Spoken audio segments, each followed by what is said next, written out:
Messi কাণ্ডে প্রাক্তন মন্ত্রী অরূপ বিশ্বাসের নামে এফআইআর। বিধাননগর দক্ষিণ থানায় তলব করা হয়েছে শতদ্রু দত্তকে এবং শতদ্রু দত্তের বয়ানও রেকর্ড করা হয়েছে, যেহেতু তিনি ইভেন্ট ম্যানেজার ছিলেন।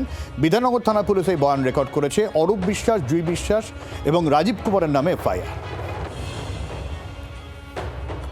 প্রাক্তন পোস্ট মিনিস্টার অরূপ বিশ্বাস, সেই সময়কার ডিজিপি রাজীব কুমার, জুই বিশ্বাস যিনি গাজজরি করে মাঠে ঢুকেছিলেন এবং কিছু আমলাদের এগেনস্টও করে এই প্রতিবাদটা যদি না হতো এবং আমাকে স্কেপগোট করে মাঠে জেলে ঢুকিয়ে যাওয়া, এবং সেটাই তো। এবং আমি পুলিশের এগেনস্টে করেছিলাম সেই সময়কার, কেন কি বারবার ওয়ার্নিং দেওয়ার পরেও উনি সেটা ডিজিপিকে আমি বারবার যখন বলে দিয়েছিলাম যে উনি মাঠে লোক ঢোকাতে পারেন অরূপ বিশ্বাস, ওনারা সিরিয়াসলি নেননি।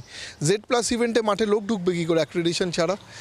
যাদের শো ফ্লোর নাম নেই তারা ছাড়া মাঠে লোক ঢুকবে কী করে? আমাদের অনারেবল স্পোর্টস মিনিস্টার তো বলেইছে ফাইল খোলা হবে, ফাইল খোলে ইনভেস্টিগেশন হোক, পুলিশেরও ইনভেস্টিগেশন আনবায়াসড হোক।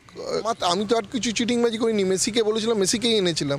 পারফর্ম করতে পারিনি কেন? আমায় পারফর্ম করতে দেওয়া হয়নি বলে। মুহূর্তে আজকে তার স্টেটমেন্ট রেকর্ড করা হবে এবং সেই কারণেই তিনি কিন্তু বিধাননগর দক্ষিণ থানায় এসে পৌঁছেছেন এবং যে এফআইআর যে অভিযোগ করেছেন সেটা এফআইআর হয়েছে কিনা সেই বিষয়েও তিনি আজকে জানবেন। 24 ঘন্টার জন্য ক্যামেরায় পার্থর সাথে নান্টুর রিপোর্ট, সল্টলেক।